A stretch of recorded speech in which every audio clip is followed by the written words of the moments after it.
Meus irmãos, vamos abrir a palavra do Senhor essa noite no texto de Oséias, no capítulo 12. Na verdade, nós vamos ler a partir do capítulo 11, versículo 12, e todo o capítulo 12 de Oséias.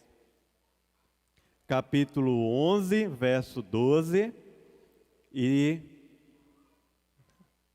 o capítulo 12 inteiro, nós vamos ler nessa noite aqui, tá bom?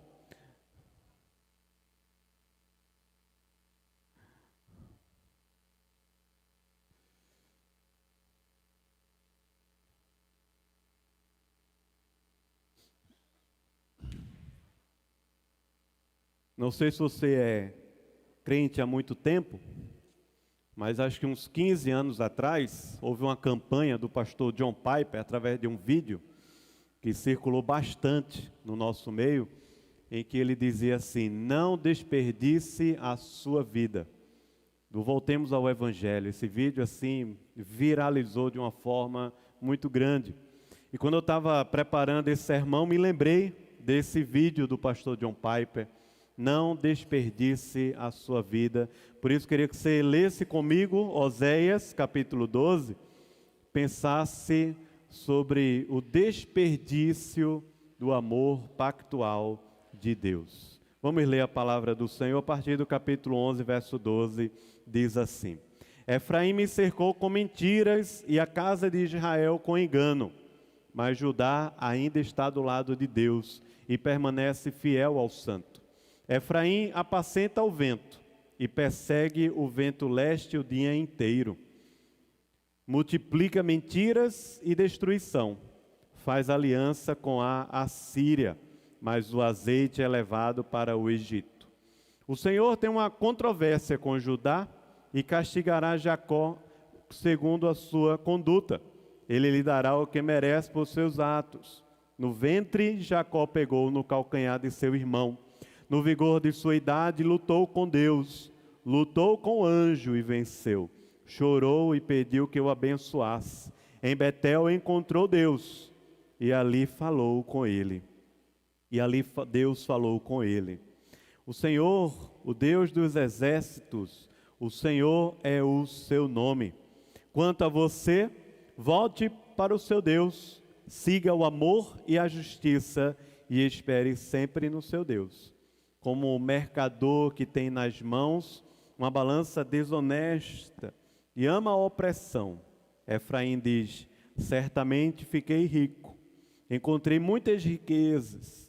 Em todos esses meus esforços não encontrarão em mim nenhum delito, nada que seja pecado.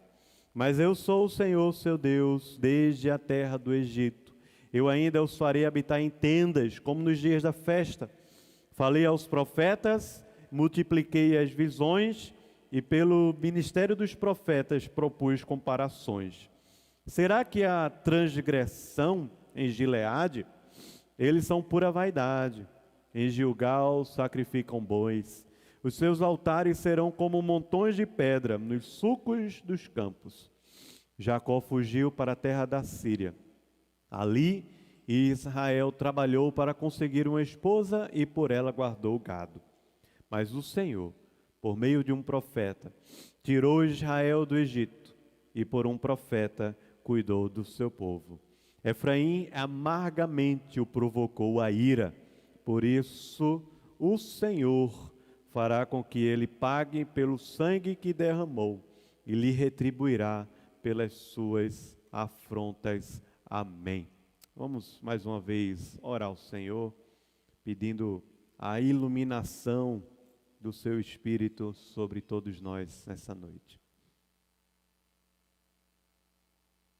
Senhor, nosso Deus, nosso Pai, agora que lemos a Tua Palavra, rogamos que o Teu Espírito nos ilumine e nos abençoe conforme a Tua vontade, ó Deus, porque o Senhor conhece as nossas necessidades, do que precisamos, Pai. Pedimos que o Senhor nos abençoe e fale conosco. Como ovelhas, nós dependemos da voz do Supremo Pastor. E nós te pedimos, fala conosco, em nome de Jesus. Amém. Amém. Meus irmãos, o livro do profeta Oséias, que nós temos estudado aqui, nesse ano de 2023, ele é um livro, assim, muito rico. Na verdade, cada versículo de Oséias parece que tem uma riqueza histórica gigantesca. Oséias foi profeta no reino do norte, as tribos do reino do norte de Israel, a Israel já dividida, esse reino do norte que durou mais ou menos 209 anos e não teve nenhum rei que fez o que era reto perante o Senhor. Mas Deus, no reino do norte, levantou profetas. E um deles foi o próprio Oséias, que estava próximo de uma grande calamidade. Porque no ano 722 a.C., o reino da Assíria veio com tudo sobre o reino do norte, destruiu tudo. Levou cativo e espalhou as tribos que lá viviam no reino do norte por toda aquela região e trouxe também pessoas para viver ali, de forma que aquele povo do reino do norte se misturou bastante. Se tornaram aquilo que nós conhecemos no Novo Testamento como os samaritanos, que tinham ali uma rixa com os judeus. Oséias foi profeta no finalzinho dessa dinastia, ou desse reino. Oséias foi quem alertou o povo, também juntamente com Amós, a respeito do juízo de Deus. Se você não se arrepender, o Senhor virá com juízo e você vai colher o fruto do seu pecado. Era dura a palavra do profeta Oséias, e você sabe muito bem como foi dura, tendo em vista que o profeta Oséias casou-se com uma prostituta e sentiu na pele o que significa a traição do povo de Deus contra a aliança do Senhor. Oséias falava isso, só que o período era um período de muita prosperidade. Parecia estranho aos ouvidos das pessoas o profeta Oséias dizer palavras tão duras e pesadas, tendo em vista que a vida parecia melhorar tanto. Às vezes nós ficamos assim anestesiados, quando há uma melhora econômica na nossa casa, quando há uma melhora talvez até acadêmica na nossa casa, nós vamos ficando assim anestesiados como se tudo tivesse muito bem. E nem sempre está. Oséias foi esse profeta que trouxe a denúncia do pecado e o convite ao arrependimento à nação do reino do norte de Israel. O livro é dividido em 4 partes. Nós estamos iniciando hoje justamente a 4ª parte do livro de Oséias. Capítulo 11, versículo 12, até o capítulo 14, nós temos a resolução final do profeta Oséias. E o que é interessante perceber é que cada parte é marcada por um fechamento, que é uma declaração do amor e da aliança de Deus. A primeira parte, no capítulo 3, por exemplo, nós temos essa reafirmação da aliança de Deus. Capítulo 6, versículos de 1 a 3, que fecha também a segunda parte, nós temos também o profeta chamando o povo para conhecer ao Senhor e prosseguir em conhecer ao Senhor. Capítulo 11, que foi pregado na semana passada, uma linda declaração de amor do Senhor para nós. Aqui, iniciando essa última parte, nós temos mais uma vez uma denúncia. Uma denúncia. Oséias tinha acabado de expressar para o povo o amor e a graça de Deus, mas agora no capítulo 12, ele traz uma realidade. A realidade é que nós, como filhos de Deus, estamos desperdiçando a graça do Senhor, desperdiçando o amor pactual de Deus, desperdiçando a vida do Senhor. O Senhor declara o seu amor para conosco mas nós, como um filho ingrato, respondemos com descaso a tudo isso. Capítulo 11, verso 12 e o todo 12, eu vou me expressar aqui essa noite como sendo o capítulo 12, para eu não me atrapalhar, mas nessa parte que nós lemos, nós temos pelo menos 3 pontos, 3 formas ou 3 maneiras que isso é descrito aqui no capítulo 12. O desperdício do amor pactual de Deus é o tema dessa mensagem. Em primeiro lugar, do capítulo 11, verso 12 ao capítulo 12, verso 2, nós temos a queixa do Senhor, a denúncia que Deus faz. No capítulo 12, versículos de 3 a 8, nós temos o retrato que o Senhor também traz de uma família inconstante, que é o povo de Deus. E na parte final, capítulo 12, versículos de 9 a 14, nós temos um testemunho da aliança do Senhor. Testemunho que tem o mesmo tom, a denúncia do pecado e o convite ao arrependimento, para que nós todos aproveitemos o melhor dessa vida que é diante do Senhor. Vejamos aqui a primeira parte, o capítulo 11, versículo 12, ao capítulo 12, verso 2. Judá aparece aqui na história de 2 formas. Judá era o reino do sul. Primeiro, o profeta Oséias fala de Judá como sendo aquele que está do lado de Deus e que permanece fiel ao santo.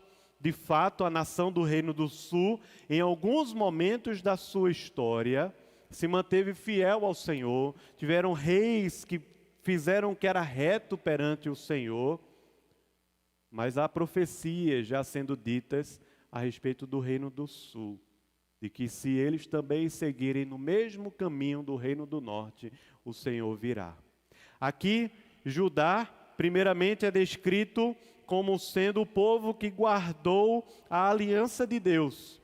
Calvino até cita esse texto dizendo que Judá é assim considerado porque era o reino que guardava o reino e o sacerdócio de Deus. Estavam em Judá. É de Judá que vem o Messias, o leão da tribo de Judá. Mas o fato é que aqui também no capítulo 12, Judá é considerado no versículo 2 como Deus tendo também uma controvérsia contra ele.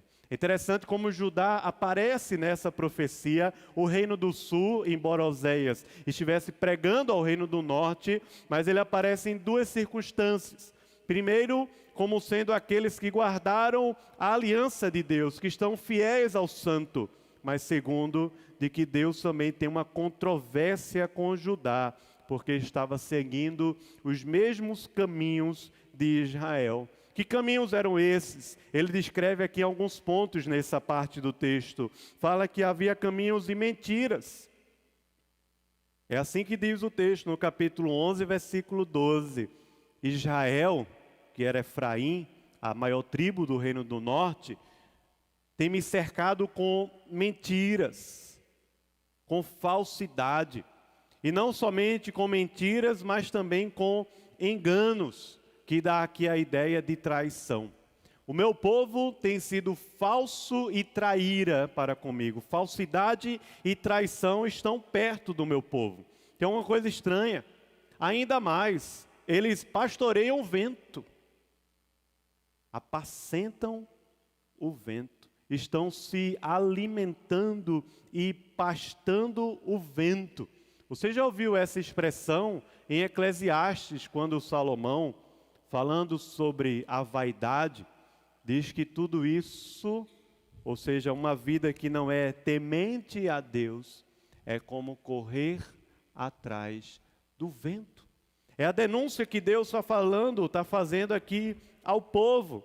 Vocês estão vivendo uma vida tola, vã, vazia e fútil, porque estão correndo apenas atrás daquilo que é vão. Estão investindo toda a energia da sua vida naquilo que não faz sentido. Você está desperdiçando a vida com coisas que são erradas, ou com alvos e propósitos que não pertencem mais à sua vida. É interessante como o profeta também diz aqui no texto que... Está bem para vocês aí minha voz, que mudou para mim, não sei se está tudo bem, então foi só para mim, tudo bem.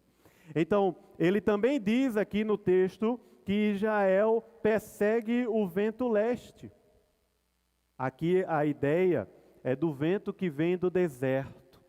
O que o texto está querendo dizer para nós é que o povo de Israel estava perseguindo aquele vento que soprava lá do deserto e que trazia um ressecamento, coçava no corpo, quando aquele vento batia juntamente com a areia em todos nós, como se Israel estivesse correndo atrás de coisas que iam destruir a própria vida.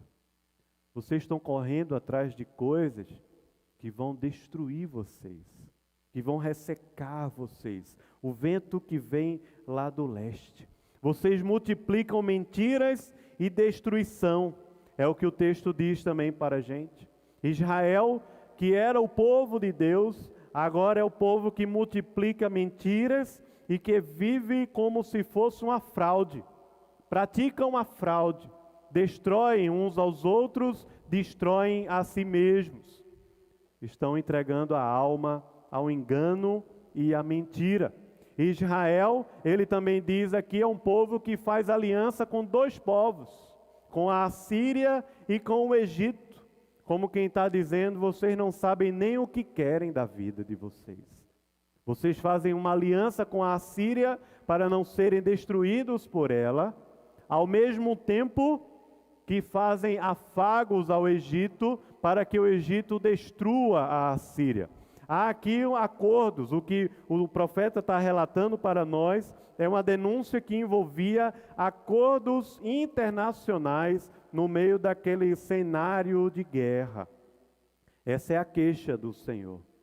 Vocês fazem aliança com qualquer um que de alguma forma promete a você livramento e algum tipo de alegria momentânea.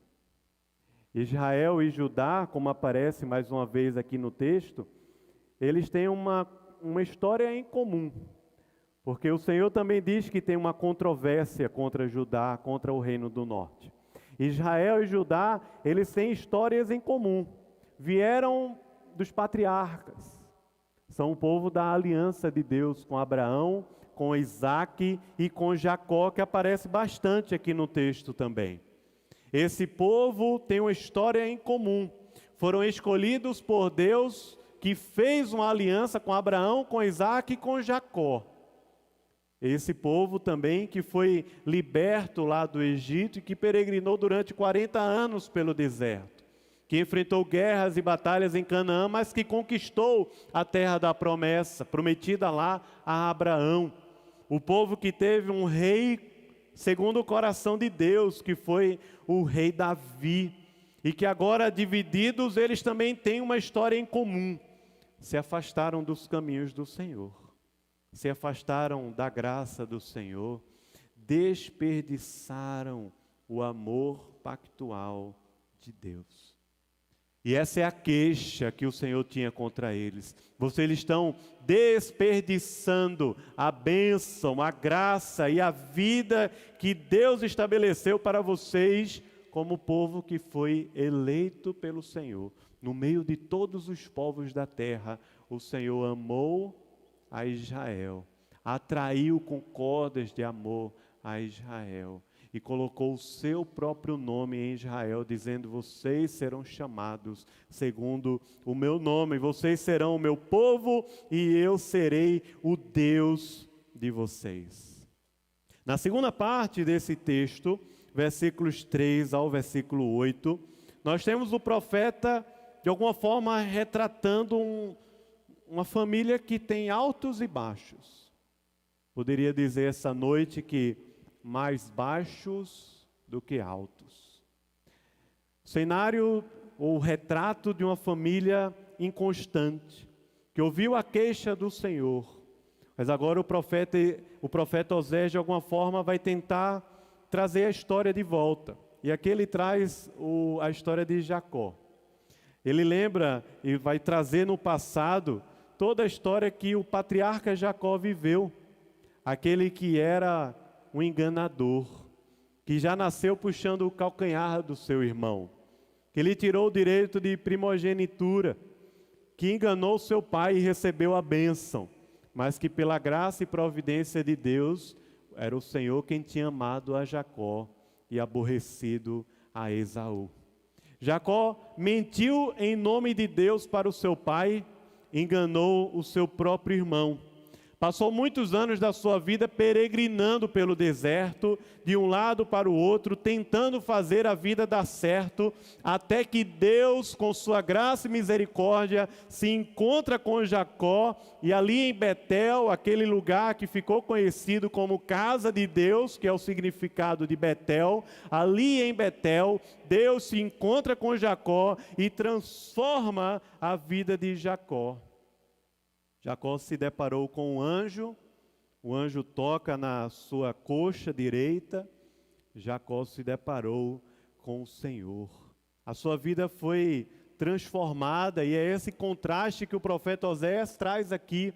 Jacó também viveu uma vida perdida no engano e na mentira, peregrinando por aí, tentando fazer acordos para que a sua vida desse de alguma forma certo.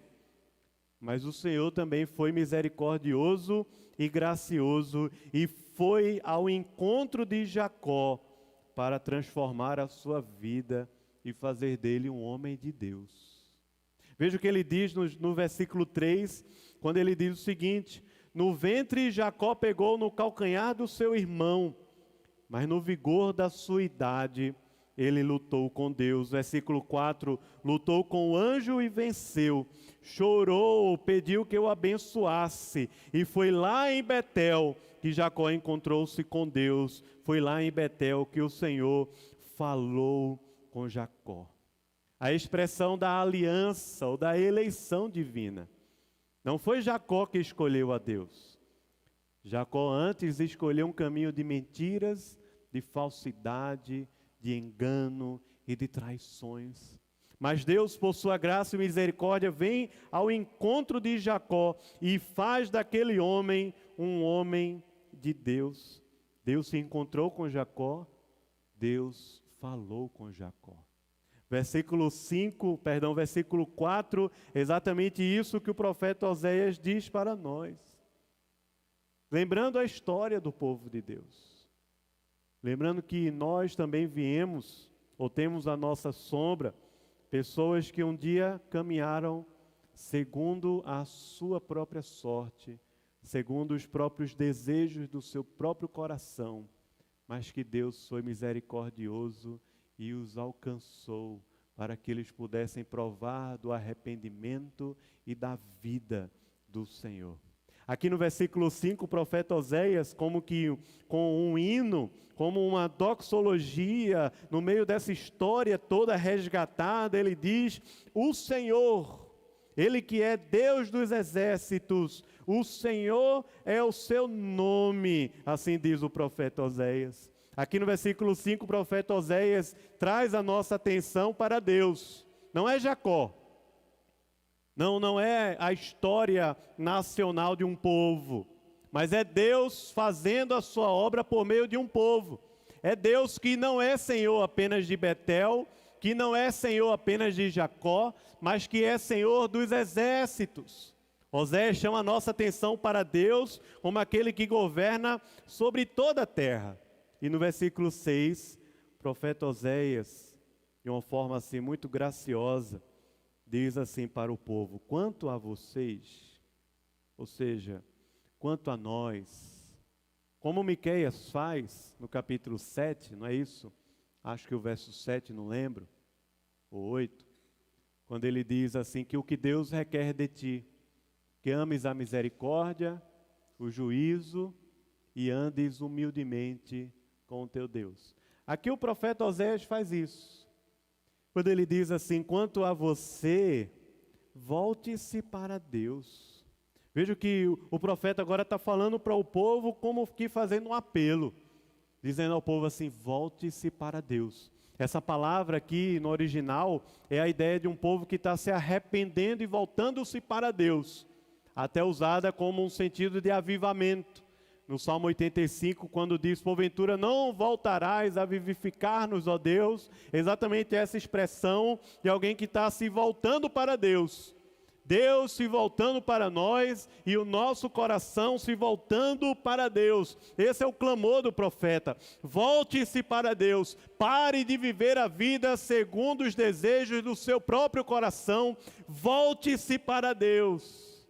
E assim ele diz, completando, que nós devemos seguir o amor, nós devemos seguir a justiça de Deus e nós devemos esperar sempre no seu Deus. Aqui os verbos aparecem no imperativo, é uma ordem, não é um pedido qualquer. Não há uma com licença aqui para falar, mas há uma ordem.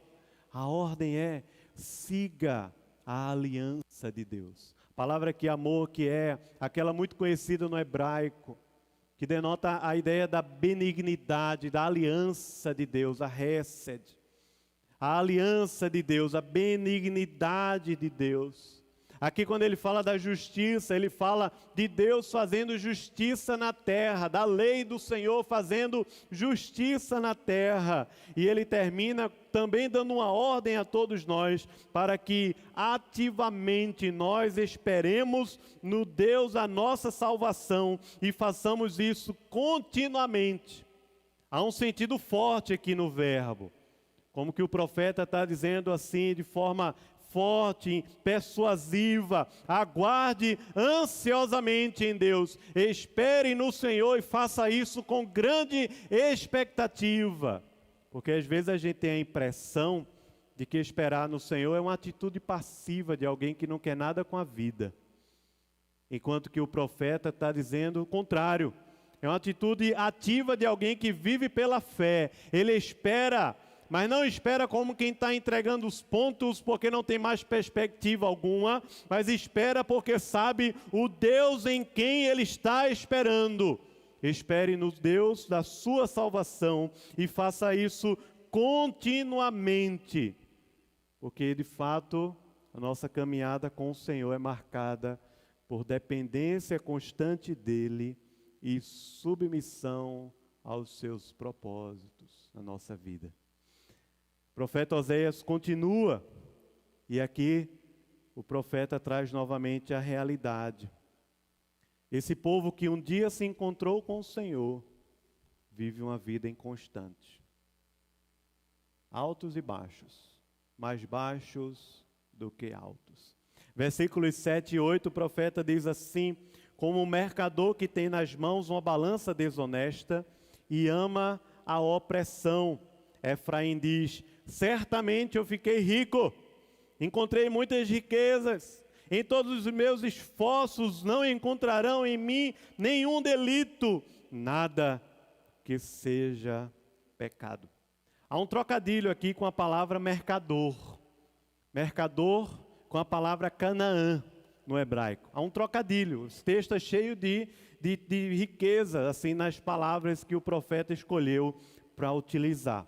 Como um mercador, como quem está dizendo assim, como o povo lá de Canaã, que era conhecido como um povo bem comerciante, mercador. Então vocês se tornaram também mercadores. Na vida diária, vocês adotaram aquelas práticas econômicas que faziam parte dessa região, os negócios. No entanto, tem um problema. Vocês também herdaram e se apropriaram das trapaças, dos enganos, das fraudes, da esperteza. Estão se orgulhando com a sua esperteza porque conseguiam extrair o que tinha de melhor de cada oportunidade. No entanto, fazia isso de forma injusta e opressiva contra os outros. Vocês amam a opressão, é a denúncia que Deus faz. É uma balança que ela é enganosa, porque de alguma forma você quer o tempo todo lucrar em cima de alguém, praticando a fraude. O que Deus está falando aqui no texto para o povo de Israel, nesse trocadilho, é que vocês foram viver em Canaã, mas se aculturaram demais. Perderam seus valores, Perderam as suas mentes e o seu coração se tornou, naquela época, secularizado. Não estão vivendo como santos de Deus nessa terra perdida, mas se tornaram tão secularizados e mundanizados como o povo que lá vivia antes, os cananeus. Fizeram isso e agora vocês vivem com essa balança desonesta, com essas fraudes e enriquecendo-se de forma injusta e opressiva. É interessante que esse versículo 8, ele vai reaparecer lá em Apocalipse. Muito provavelmente o que os comentaristas falam é que naquela carta que Jesus escreveu a Laodiceia, Apocalipse no capítulo 3, se você quiser abrir, o verso 17. A carta que o Senhor escreveu a Laodiceia, na qual ele diz, aquele texto bem conhecido: vocês não são quentes nem frios, vocês se tornaram pessoas inúteis, a vida de vocês está se tornando vã, uma grande vaidade, um grande desperdício a vida de vocês. É o que o Senhor diz a Laodiceia lá na frente, porque não são nem quentes nem frios, perderam a função aqui na terra como povo de Deus, se tornaram como aqueles que não conhecem a Deus. Passaram a viver como aqueles que não conhecem a Deus. Então o sal que era para salgar está perdendo a sua função, está perdendo o seu sabor. E ele diz: porque vocês são mornos, eu estou a ponto de vomitar vocês da minha boca. Só que o Senhor Jesus também diz àquela igreja que ela tinha um relato. O relato daquela igreja é um relato de prepotência e orgulho. Vocês dizem, diz no verso 17, eu estou bem de vida, eu não preciso de nada. Mas vocês não sabem que o que você é, na verdade, é infeliz, sim, é miserável, é pobre, é cego e é nu. É o que aparece em Oséias, no capítulo 12, versículo 8. Vocês dizem que ficaram ricos, que conseguiram muita riqueza com os próprios esforços, que não precisam de coisa alguma. E são mentirosos porque dizem: não há pecados, não há delitos. Esse é o retrato de uma família ou de um povo que vive uma vida inconstante. Desperdiçam a graça do Senhor, esquecem a grande salvação que o Senhor fez na história e passam a confiar apenas em si mesmos. Um povo que resolveu caminhar olhando apenas para as próprias obras e que por causa disso deixou o coração preso na inconstância, nos baixos e nos altos da vida. E ainda dizem: não há nenhum problema. Não tem problema. Ou aquela frase: não tem nada a ver. Isso aí não tem nada a ver. Não tem problema. Não estou me perdendo. Isso é inveja. Não me inveje. Trabalhe. Veja que loucura. Porque nós somos o povo da aliança do Senhor. Mas quando nós abrimos mão da nossa identidade, pode ser até que a gente fique rico, mas toda essa riqueza diante de Deus é como miséria, pobreza, cegueira e nudez, e ainda mais, infelicidade, um coração que está constantemente insatisfeito, como o Senhor declarou à igreja de Laodiceia. Na última parte desse texto, versículos 9 a 14, o testemunho do Senhor para esse povo que tem desperdiçado a aliança e a graça do Senhor. Veja, versículos 9 e 10, primeira parte, ele diz assim: mas eu sou o Senhor. A vida não está perdida. A sua vida ainda não está perdida, ainda há tempo. Porque eu sou o Senhor, o seu Deus, desde a terra do Egito. Eu ainda os farei habitar em tendas, como nos dias de festa. Falei pelos profetas, multipliquei as visões, e também por meio dos profetas falei por meio de parábolas, ou de símiles, ou de comparações, como algumas traduções também trazem aqui, o versículo 9 e o versículo 10. Aqui o Senhor está dando um testemunho a respeito do seu povo, dizendo: eu sou o Deus da vida de vocês. Não está perdido. Talvez seja o seu caso hoje à noite aqui. Ainda não está perdido. Ainda há tempo, é por isso que você está aqui hoje ouvindo esse sermão. Ainda há tempo de se arrepender, de buscar ao Senhor, porque foi Deus quem libertou o nosso coração lá da terra do Egito. Traz à memória o que pode dar esperança. Lembra das primeiras obras que o Senhor fez na sua vida. Lembra como Deus é fiel ao longo da história do seu povo inteiro, como nós lemos na Bíblia, mas também ao longo da sua trajetória. Lembra como Deus, Ele é fiel. É esse arrobo que Ele dá aqui no versículo 9. Mas eu sou o Senhor seu Deus, tirei vocês lá da terra do Egito, e com juízo os farei habitar em tabernáculos. Aqui a ideia é o resgate da festa dos tabernáculos. Uma festa comum no povo de Deus, que anualmente devia acampar no deserto para lembrar o próprio coração e a família de onde eles vieram. Aqui a referência é ao cativeiro. Eu vou vir contra vocês e vocês serão novamente um povo cativo na terra estranha, como foram lá no Egito. Como o Senhor falou ao povo lá no Egito, em Deuteronômio: se vocês me esquecerem e me deixarem de lado, vocês serão novamente um povo cativo em terra estranha, como foram lá no Egito. É exatamente o que está acontecendo aqui. A advertência que Deus deu lá atrás, e que o profeta Oséias está repetindo, dizendo que vai fazer você habitar em tendas, porque Deus falou e você não ouviu.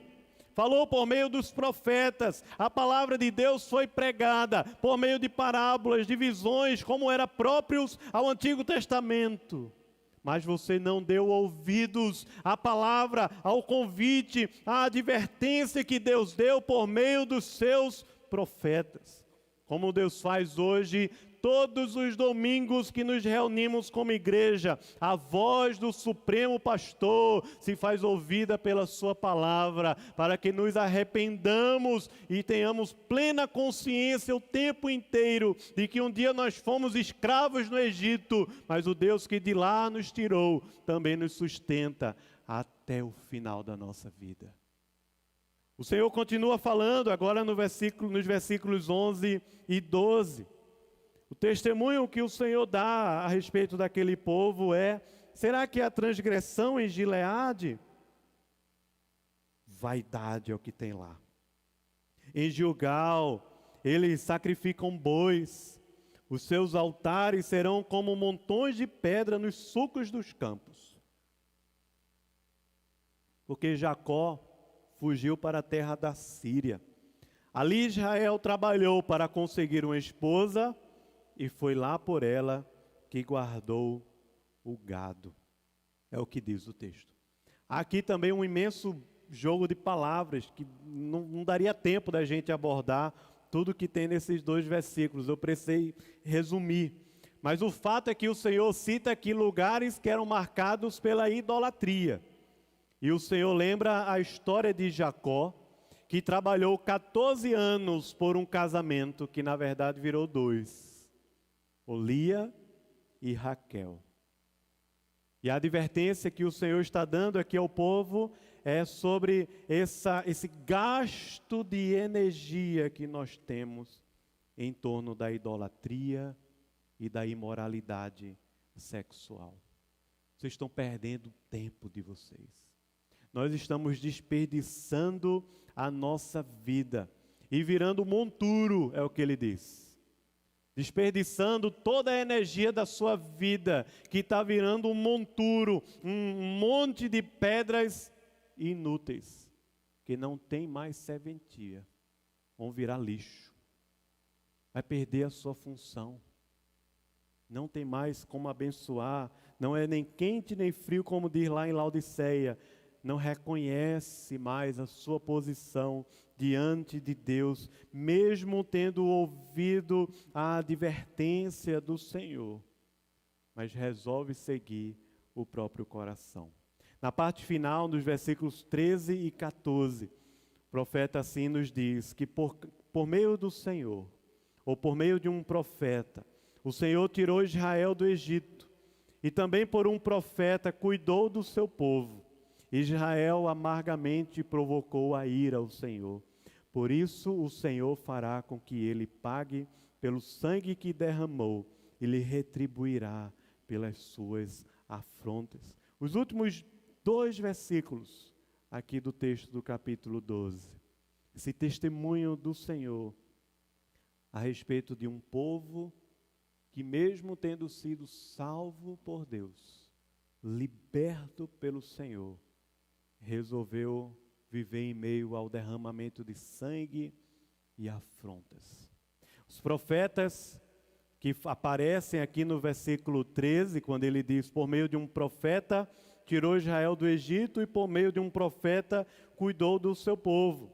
Aqui Osés faz referência a Moisés, como também faz referência a Samuel, que no período posterior foi usado pelo Senhor para guardar a nação em meio a tantos conflitos externos que Israel viviam. Qual é a conclusão final do profeta? Vocês vão cair na própria cova que estão cavando. Como diz um dos provérbios bíblicos, vocês estão cavando sangue, pelo sangue serão derramados, ou vão cair. Vocês estão buscando apenas afrontas ao Senhor, aceitando as afrontas que são ditas contra Deus como se fosse nada, como aquelas que foram ditas pelo gigante Golias lá atrás, filisteu. Estão aceitando tudo isso e se tornando um povo subserviente nesse mundo perdido na idolatria e na imoralidade como se fosse nada. Então essas mesmas afrontas que vocês consideram como nada, é por meio delas que vocês também cairão. E o Senhor termina dizendo ao povo, nesse texto de Osés, no capítulo 12, vocês cairão na própria cova que vocês cavaram. Que terrível, meus irmãos, coisa é cair nas mãos de um Deus irado.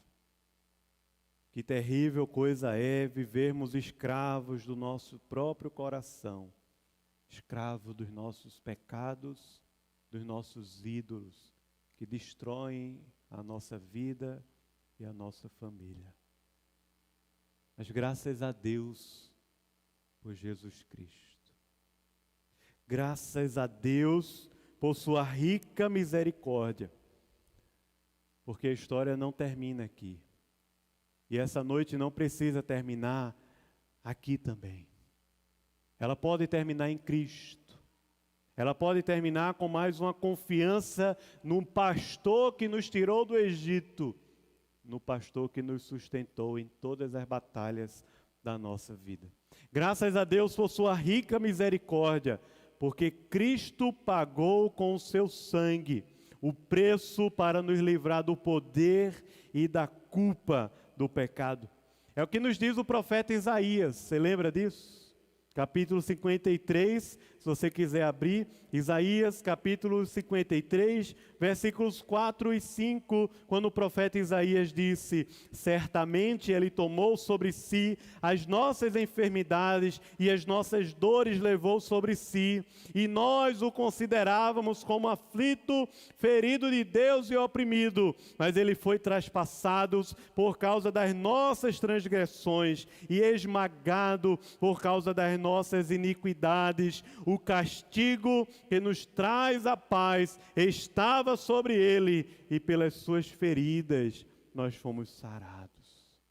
Também no capítulo 53, versículos 10 e 11, o Senhor diz, todavia ao Senhor agradou esmagá-lo, o seu próprio filho, fazendo-o sofrer, quando ele der a sua alma como oferta pelo pecado, verá a sua posteridade, prolongará os seus dias, e a vontade do Senhor prosperará nas suas mãos. Ele verá o fruto do penoso trabalho de sua alma e ficará satisfeito. Meu servo, o justo, e com o seu sangue justificará a muitos com o seu conhecimento, porque as iniquidades deles levará sobre si.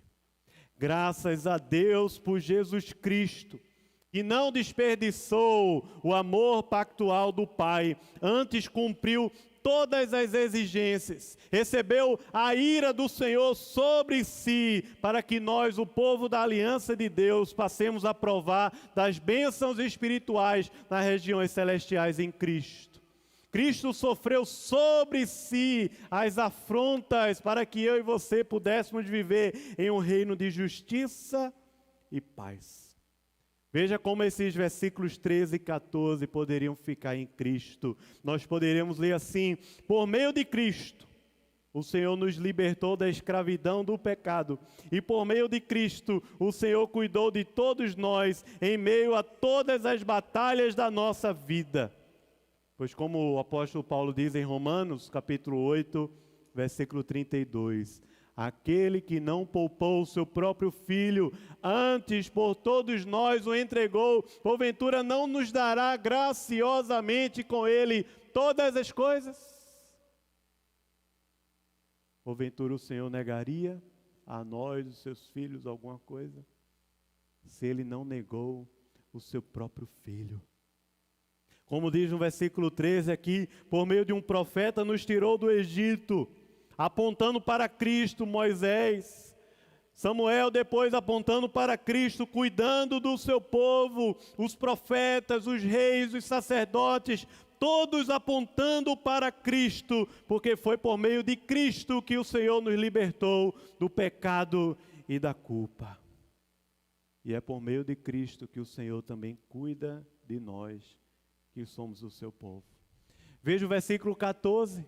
Como nós poderíamos ler esse versículo 14 em Cristo, quando ele diz assim: Efraim amargamente provocou a ira de Deus, por isso o seu Senhor fará com que ele pague pelo sangue que derramou e lhe retribuirá as suas afrontas.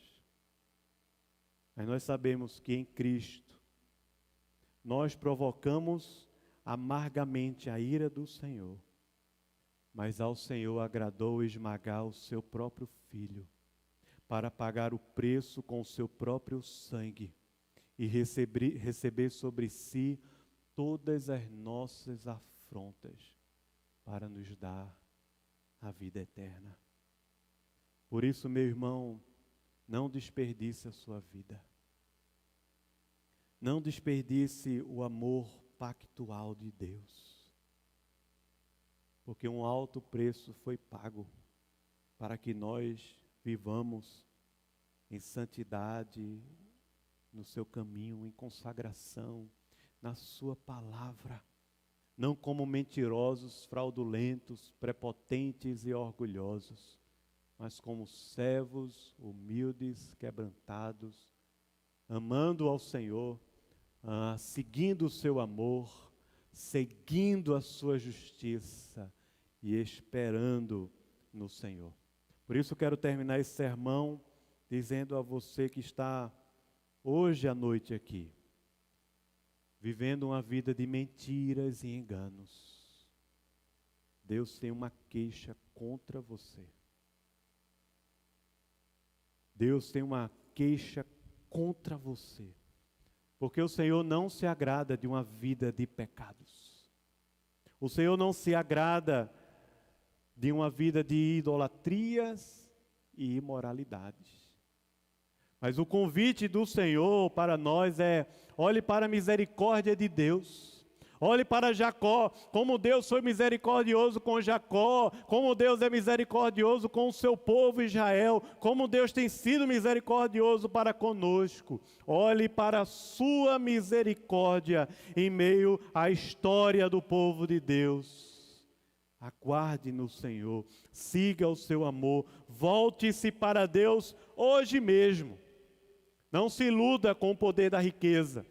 Não pense que isso vai resolver a sua vida, porque o amor ao dinheiro, a ganância, a avareza, como a Bíblia diz, é a raiz de todos os males. E muitos, por causa dela, caíram em imensas armadilhas e ciladas. A riqueza do Senhor, ela pode atrair a admiração das pessoas ao nosso redor, Mas tome muito cuidado como ela é adquirida, porque o Senhor não compactua com balanças enganosas. Meus irmãos, não espere, meu irmão, não espere acontecer uma desgraça. Não espere o cativeiro acontecer. Como esse povo fez. Ouviu a advertência de Deus? Deixa para lá. Ouviu Deus falando? Tem nada a ver. Ouviu os profetas denunciando? Isso não é comigo. Eu sei fazer a vida. Eu sei resolver tudo sozinho. Foi assim que esse povo se comportou lá atrás. E o Senhor veio com o exílio da Assíria. Esse povo voltou a ser um povo cativo, em terra estrangeira, agora na Assíria, porque não se arrependeram, porque não se converteram ao Senhor, porque não se voltaram para Deus, porque não ouviram a voz do nosso pastor, aquele que pagou um alto preço por nós, aquele que não desperdiçou o amor do Pai. Por isso, meu irmão, por meio de Cristo, não desperdice a sua vida com coisas vazias e enganosas. Mas sigamos o amor, a justiça e vivamos uma vida de fé, esperando no Senhor. Não desperdice o amor do Senhor pela sua vida. Amém. Vamos orar ao Senhor. Queria convidá-lo a fazermos uma oração histórica. Calvino, em Genebra, também expôs o profeta Oséias, e no capítulo 12, quando ele terminou de pregar esse texto, ele escreveu uma oração, que eu convido você para fazê-la junto comigo essa noite. Vamos orar ao Senhor. Conceda a Todo-Poderoso Deus, que visto que não apenas fomos criados por Ti, mas quando Tu nos colocaste neste mundo, também nos enriqueceste com a abundância de todas as bênçãos.